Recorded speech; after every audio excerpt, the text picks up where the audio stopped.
बिस्मिल्लाहिर्रहमानिर्रहीम। अस्सलाम वालेकुम। मैं हूं वफाक नज़ीर, आप देख रहे हैं उर्दू क्रॉनिकल। नाज़रीन, गुज़िश्ता शब्द अफसोसनाक वाक़या पेश आया है। टीपू ट्रकावाला के जवां साल बेटे बलाश टीपू जो है वो दुश्मनी की भेंट चढ़ गए हैं। गुज़िश्ता रोज़ जो है वो साबिक डीएसपी हैं, उनके बेटे की शादी की तकरीब में शरीक थे चूँकि इलाके में। वहाँ पर जो है वो उन पर हमला होता है और हमलावर उनके सीने में जो है वो गोलियाँ उतारता है और वहाँ से जो है वो शदीद ज़ख्मी होते हैं। उनके साथ 3 अफराद ज़ख्मी होते हैं। ज़ख्मी होने के बाद जब उन्हें अस्पताल मुंतकिल किया जाता है, वहाँ पे ज़ख्मों की ताब ना लाते हुए जो है वो जान की बाजी हार जाते हैं। ज़्यादा खून बह जाने की वजह से जो है वो उनको बचाया नहीं जा सकता और वो अपने खालिक हकीकी से जा मिलते हैं। इस वाक़े का मुकदमा भी दर्ज कर लिया गया है। इसका तफसीली अहवाल जान लेते हैं। हमें ज्वाइन किया है सीनियर सहाफ़ी और रिपोर्टर हैं हमाद सईद साहब ने। अस्सलाम वालेकुम सर। वालेकुम अस्सलाम। हमाद भाई, पहले तो बहुत शुक्रिया आपके वक्त का। वेलकम। हमाद भाई, बताइएगा क्या तफसील है ये गुज़िश्ता शब जो वाक़या पेश आया है, इसकी तफसील से आगाह करें। इसकी तफसील ऐसे है कि जी ये अपना अमीर बलाज ख़ान जो है ये बैरून मुल्क से पाकिस्तान आए थे अपने वालिद साहब की वफ़ात के बाद। अमीर आरिफ उर्फ बिल्ला ट्रक्का वाला जो है उसकी वफ़ात के बाद ये आए थे और इन्होंने अपने वालिद की जो है वो सीट संभाली थी। और इन्होंने ये जो दुश्मनी है इनकी वैसे तो 4 नस्लों से चली आ रही है, लेकिन 3 नस्लों से ये कत्ल में जो है वो शामिल हो चुकी है। तो अमीर बलाज जो है ये अपने वालिद की जगह संभाल चुके थे और मुख्तलिफ़ कब्ज़ों ग्रुपों में और बड़े फेमस आदमी हो चुका था ये। अभी आज से 1 साल पहले पुलिस ने इसको असला रखने सरेआम असले की नुमाइश पर भी इसको पकड़ा था और इसने फिर बताया जी मैं एलएलबी का स्टूडेंट हूँ और मैं ये वेपन जो है ये चूँकि दुश्मनी है इस वजह से रखने पड़ते हैं।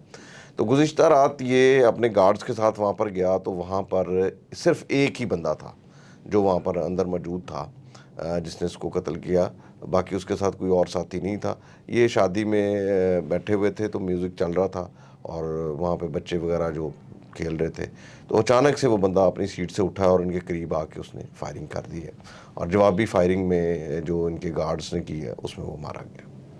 सर, सिक्योरिटी की क्या सूरत हाल थी? गार्ड्स वगैरह नहीं थे उनके साथ? नहीं, गार्ड्स बिल्कुल मौजूद थे, लेकिन वो शादी की तकरीब होती है, आपको पता है, फिर शादी में बच्चे बुजुर्ग सारे चल फिर रहे थे, किसी को पता नहीं होता कौन कहाँ से आया कहाँ से नहीं आया। वो अचानक से हमलावर हुआ। सर, पुलिस की जानिब से कोई डिटेल सामने आई है सारे वाक़े की? ज़ाहिर है पहले सारी रहकी हुई होगी, फिर उसके बाद ये वाक़या। देखिए, पुलिस का एक ही मौक़िफ़ है हर कत्ल में कि वो ऐसे कत्लों में पुलिस एक ही बात कहती है जी ये ख़ानदानी दुश्मनी थी या ये अपना दहशतगर्दी का वाक़या, तो इसको करार नहीं दिया जा सकता। ये सिर्फ पुलिस के मुताबिक ये ख़ानदानी दुश्मनी है, क्योंकि ये 4 नस्लों से चली आ रही है, तो ये भी उसकी भेंट चढ़ गया। सर, जवान गबरू जवान पढ़ा लिखा नौजवान, उसकी अपनी कोई ज़ाती दुश्मनी थी या बाप दादा की जो चलती आ रही थी उसकी नज़र हो गया?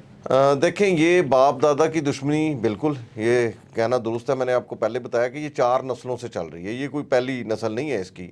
देखें, इससे पहले ये बिल्ला ट्रक्का वाला कत्ल हुआ। बिल्ला ट्रक्का वाला बेसिकली पाकिस्तान बनने से पहले बड़ा फेमस आदमी था और बिल्ला ट्रक्का वाला जो कत्ल हुआ है वो हनीफ बाबा और शफीक बाबा, ये 2 गैंगस्टर्स थे जो बिल्ला ट्रक्का वाले के मुलाजम थे, ज़ाती मुलाजम थे बिल्ला के। और बिल्ला ट्रक्का वाला के ज़ाती मुलाजम वो एक कत्ल का मुकदमा था जिसके अंदर बिल्ला ट्रक्का वाला ने अपने बेटे आरिफ मीर आरिफ को जो है ना वो बरी करवा लिया और वो दोनों फंस गए।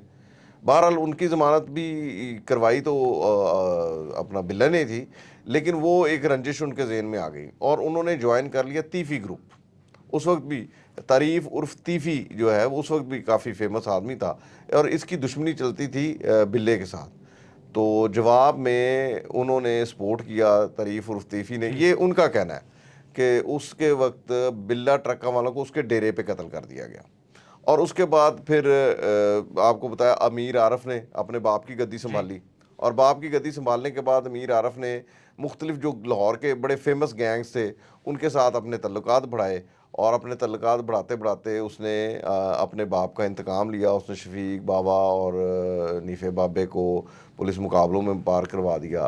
फिर उसका इसी तरह पुलिस चूँकि सपोर्ट करती है इन लोगों को और पुलिस की सपोर्ट से इन्होंने कम अज़ कम भी लाहौर में कोई 15-20 बंदे मरवाए अपने बाप के कत्ल के शुबे में। और फिर ये दुश्मनी आगे बढ़ी, कब्ज़े किए। आपको पता है ग्वाल मंडी का इलाका आप जानते हैं जैसा कि बड़ा फेमस इलाका है। फिर शालम मार्केट बड़ा फेमस इलाका है। शालमी मार्केट जो है वो समझे कि एशिया का दिल समझा जाता है اور ایشیا میں سب سے مہنگی مارکیٹوں میں سے ایک مارکیٹ شاہ عالم مارکیٹ ہے. وہاں پر قبضے یہ دونوں گینگز دراصل قبضوں کے وجہ سے یہ چلے ہیں. سر بلاج کا میں انٹرویو سن رہا تھا تو وہ کہہ رہے تھے اگر کوئی 1 انچ بھی قبضہ ثابت کرتے تو میں اس کا دیندار ہوں. تو اس پر دیکھیں میں ایک بات بتا دوں آپ کو کہ یہ قبضہ کچھ اس طرح سے ہوتا ہے کہ میں فرض کریں میں ایک قابض ہوں کسی جگہ پر, ایک مالک آتا ہے, وہ مالک کوئی اور ہوتا ہے, میں اس کی زمین پر قبضہ کر لیتا ہوں. اب بلاج صاحب جو ہیں یا ٹیپو صاحب جو ہیں وہ جا کے اس مالک سے زمین اونے پونے خرید لیتے ہیں, اور اس کے بعد جو کیس ہوتا ہے عدالت میں چل رہا ہوتا ہے, لیکن یہ عدالت سے پہلے وہ جگہ خالی کروانا چاہتے ہیں, جس کی وجہ سے قتل و غارت گری ہوتی ہے اور یہ قتل کی وجہ بنتی ہے. یہ قبضہ گروپ اسی طرح بنتے ہیں, اسی طرح سے سارا چلتے ہیں. یہ ایکچولی پشت پناہی کرتے ہیں قبضہ گروپوں کی. یہ خود انہوں نے قبضہ کہاں کرنا ہوتا ہے, یہ تو زمین خریدتے ہیں مالکان سے اونے پونے داموں. قبضہ گروپ تو انہوں نے کچھ اور بٹھائے ہوتے ہیں. تو یہ سارا پشت پناہی کا کھیل ہے اور کوئی چکر نہیں ہے.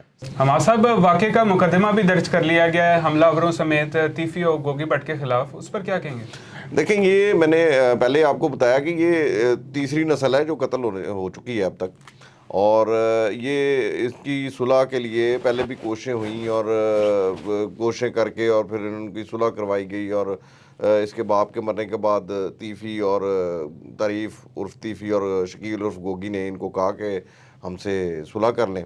تو پھر پنچایت ہوئی, پھر وہ سی سی پی آفس کے اندر صلح ہوئی, پھر ان کے شادیانے بجائے گئے, مٹھائیاں بانٹی گئی, یہ سارا کچھ ہو. لیکن اس وقت بھی رپورٹرز کا یہی کہنا تھا کہ یہ بالکل ایک دکھاوا ہے. اچھا ہمارے بھی یہ اسپیسیفک معاملے کے اوپر صلح ہوئی تھی چونکہ نہیں الزام ہے کہ ان کے والد صاحب کے قتل میں یہ بھی تمام قتلوں کی تمام تر چیزوں کی صلح ہو چکی تھی. اس کے اندر تمام یہ انہوں نے بھی اپنے مقدمات واپس لینے تھے. بلاج ٹیپو تو اپنے انٹرویو میں کہتے ہیں یہ بات کہ ان کے ساتھ معاملات ابھی بھی چل رہے ہیں. دیکھیں بلاج ٹیپو کا جو کہنا ہے معاملات, وہ معاملات ہیں کچھ ایسی جگہوں کے جہاں پر پارٹنرشپس ہیں مختلف لوگوں کی. اس کے اندر تیفی نے کسی کے ساتھ مل کے ایک پلازہ کھڑا کیا ہوا ہے, زمین کسی اور کی ہے, اس کے اوپر ان کے معاملات ابھی بھی چل رہے ہیں اور شروع سے چلتے آ رہے تھے. لیکن یہ جو قتل اور ایک دوسرے کے خلاف فائرنگ تھی, اس کے حوالے سے انہوں نے صلح کی تھی کہ اب ہم میں سے کوئی ایک دوسرے کے خلاف قتل کی حد تک یا ایک دوسرے پر فائرنگ نہیں کرے گا, اور جو بھی معاملات ہوں گے وہ ایک کونسل بنا کے اور صلح صفائی سے چلائے جائیں گے. لیکن اس کی کوئی بھی کسی نے بھی پرواہ نہیں کی.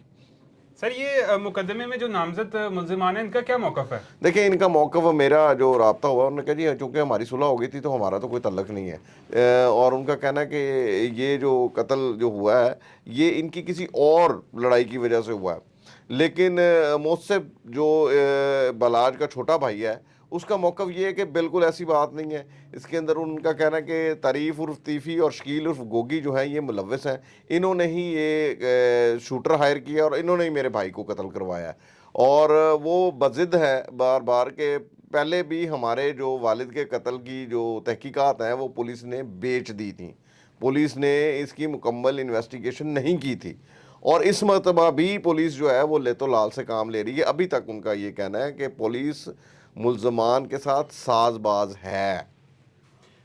حماد صاحب یہ بتائیے گا کہ ان کے بلاج صاحب کے جو ہے وہ 2 صاحبزادے بھی تھے, تو بھائی ان کے کتنے ہیں؟ ان کے 2 بھائی ہیں جی, چھوٹے بھائی ہیں ان سے. جو یہ دوسرے نمبر والا ہے موصف, اس نے مقدمہ درج کرایا. ان کے 2 بیٹے ہیں. کیا ایج کیا ہے ان کی؟ ان کی بلاج سے بچے تو بہت چھوٹے ہیں جی, بلاج کے تو بہت چھوٹے بچے ہیں, لیکن اس کے جو بھائی ہیں ان کی عمریں جو ہے بلاج سے تھوڑے چھوٹے ہیں, زیادہ فرق نہیں ہے. اچھا یہ بتائیے گا کہ بلاج کے بعد اب یہ معاملات کون آگے لے کر موصف جو ہے اس کا بھائی, اس کے ذمہ ہو گئے یہ سارے معاملات. وہ ویسے بھی بلاج سے زیادہ فاسٹ ہے, بلاج سے زیادہ سمجھدار ہے, وہ ان معاملات کو زیادہ اچھے طریقے سے انڈرسٹینڈ کرتا ہے بلاج کی نسبت. میں نے سننے میں آیا ہے یا میں نے جو آبزرو کیا ہے, ایسے معاملات کو بلاج کی نسبت موصف جو ہے وہ زیادہ اچھے طریقے سے ہینڈل کرنا بھی جانتا ہے اور سمجھتا بھی ہے. تو اب ساری ذمہ داری اسی کی ہوگی گھر میں. یہ بلاج نے 1 ماہ قبل جو ہے وہ مسلم لیگ نون دوبارہ جوائن کی تھی, تو شریف خاندان کے ساتھ کیا معاملہ؟ دیکھیں جو کلثوم نواز ہے نا جی, اس کے چونکہ والدین جو ہے پہلوانی کرتے رہے ہیں, اس کے والد صاحب کلثوم کے والد صاحب, اور یہ ٹیپو ٹرکاں والے بھی پہلوان رہے ہیں, ہمایوں گجر وغیرہ, یہ وہ ان کا اپنا اکھاڑا ہوتا تھا. اور یہ جہاں پر یہ ٹیپو کا جو ہے جو ڈیرا ہے یہاں اس کے قریب ایک بہت مشہور کھاڑا تھا جو لوہاری کے باہر ہوتا تھا. تو ٹیپو کے اور اس کے جو کلثوم نواز کے والدین آپس میں رشتہ دار ہیں سارے, تو یہ کلثوم نواز کی طرف سے جو ہے نا ان کی رشتہ داری ہے. बहुत बहुत शुक्रिया हम आसई साहब आपके वक्त का। नाजरीन, दुश्मनी का नतीजा आपने देख लिया है कि तीसरी नस्ल भी जो है वो इसकी भेंट चढ़ चुकी है, तो इसका कोई नतीजा नहीं निकलता, लिहाजा इससे गुरेज करना चाहिए। तो इसी के साथ ये था हमारा आज का प्रोग्राम। आपसे मुलाकात होगी इंशाल्लाह नेक्स्ट प्रोग्राम में, तब तक के लिए अल्लाह हाफ़िज़।